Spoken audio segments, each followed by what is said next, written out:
बड़ी खबर हम आपको बता दें, अब्दुल्ला आज़म को कोर्ट से राहत मिली है। फर्जी जो दस्तावेज थे उन्हें उसमें ज़मानत मिली है। इस पूरे मुद्दे पे बात करने के लिए मेरे साथ मेरे सहयोगी सुशील कुमार है, उनसे बात करेंगे।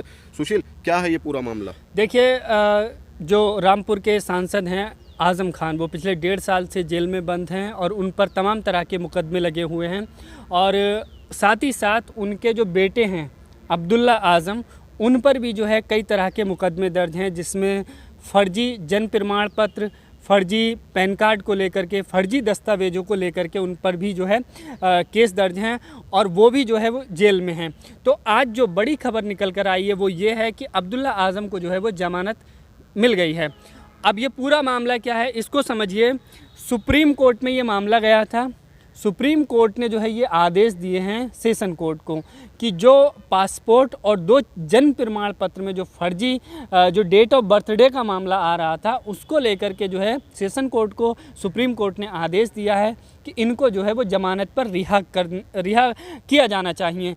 और इस आदेश को जो है वो 4 हफ्तों में लागू करने की जो है बात कही जा रही है। तो ये एक बड़ी खबर है कि उनको जो है जो जन्म प्रमाण पत्र का मामला था, हालांकि अभी इससे पहले हम देख रहे थे कि सेशन कोर्ट ने जो है उनकी याचिकाओं को खारिज कर दिया था, लेकिन सुप्रीम कोर्ट ने जो है ये आदेश दिया है, जो देश की सबसे बड़ी अदालत है उसने जो है जिला न्यायालय को, सेशन कोर्ट को ये आदेश दिया है कि उनको फर्जी जो जन्म प्रमाण पत्र के मामले में जो उनको ज़मानत नहीं दी जा रही है, ज़मानत की याचिकाएँ लगातार डाली जा रही थी, तो उस पर जो है उनको रिहा किया जाना चाहिए ज़मानत पर।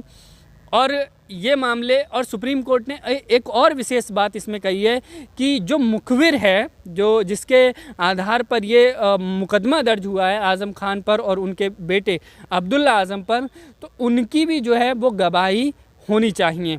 उनकी गवाही को भी जो है सुप्रीम कोर्ट ने कहा है कि उनकी गवाही जो है वो डॉक्यूमेंट की जानी चाहिए, उनके बयान जो है दर्ज किए जाने चाहिए और उसके बाद जो है आगे की कार्रवाई की जानी चाहिए। तो फिलहाल इसमें जो है अब ये हो सकता है कि 4 हफ्ते का टाइम दिया सुप्रीम कोर्ट ने और सेशन कोर्ट अगर सुप्रीम कोर्ट के इस आदेश का पालन करता है तो अब्दुल्ला आज़म जो है वो जेल से बाहर आ सकते हैं।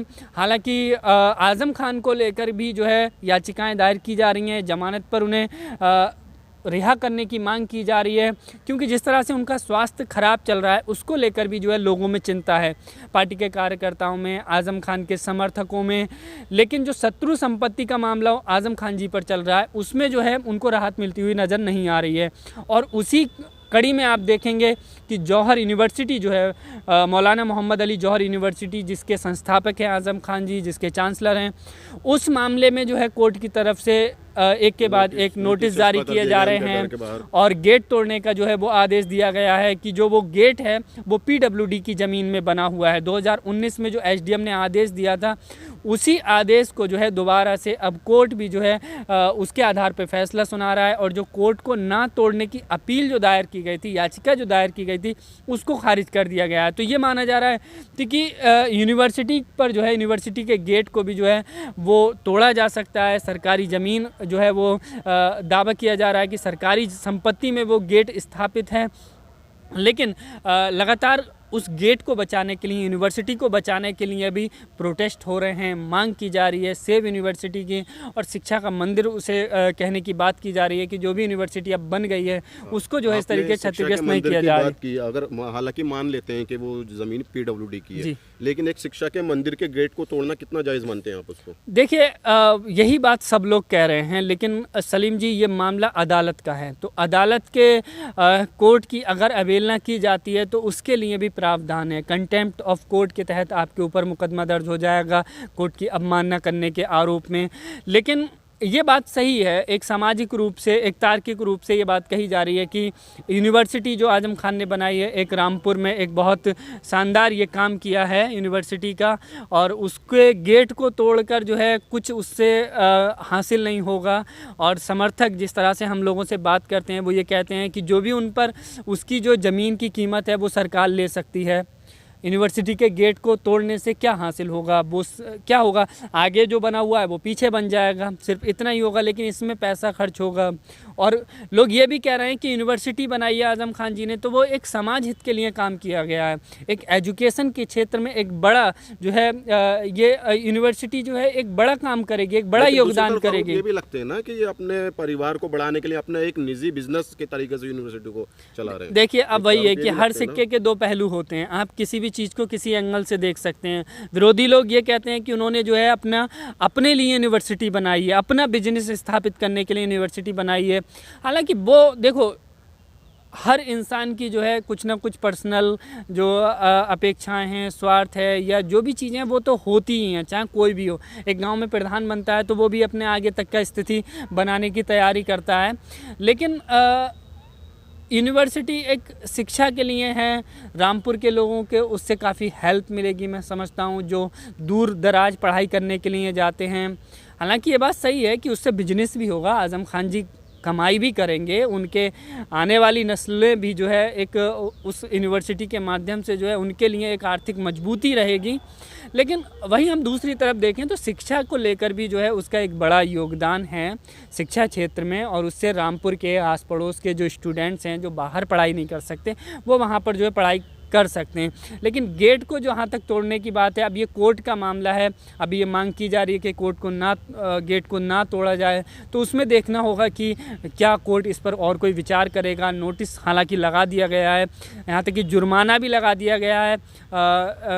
मेरी जानकारी में है कि 1,63,80,000 रुपये का जो है वो जुर्माना लगाया गया है। साथ ही साथ पेनाल्टी की भी बात की जा रही है कि 4,55,000 रुपये महीने जो है इन पर पेनाल्टी पड़ेगी अगर इस गेट को जो है नहीं हटाया जाता है। उस ज़मीन का किराया जो है वो सरकार ने इस तरीके से 4,55,000 रुपये जो है वो फिक्स किया है। तो ये पूरा मामला चल रहा है जिसको लेकर के समर्थकों में, समाजवादी पार्टी के कार्यकर्ताओं में एक चिंता थी। लेकिन आज जिस तरह से आज़म खान को लेकर के उनके बेटे अब्दुल्ला आज़म को जो है सुप्रीम कोर्ट की तरफ से जो निचली अदालत को ये आदेश दिया गया है कि उनको जमानत पर रिहा किया जाना चाहिए, तो ये जो है काफ़ी एक राहत भरी खबर है, ये एक काफ़ी संतोषजनक खबर है। जिस तरीके मतलब यूपी में विधानसभा चुनाव भी होने उससे पहले समाजवादी के लिए बहुत बड़ी खबर है कहीं ना कहीं। हाँ बिल्कुल, समाजवादी पार्टी के लिए एक बहुत बड़ी खबर है। यूपी में चुनाव होने वाले हैं और पार्टी की तो ये कोशिश है कि आज़म खान भी अगर चुनाव से पहले आ जाते हैं तो पार्टी को बहुत बड़ा फ़ायदा मिलेगा, क्योंकि जिस तरह से उनके जो स्पीच होती हैं रैलियों में वो एक अलग ही उनका प्रभाव होता है।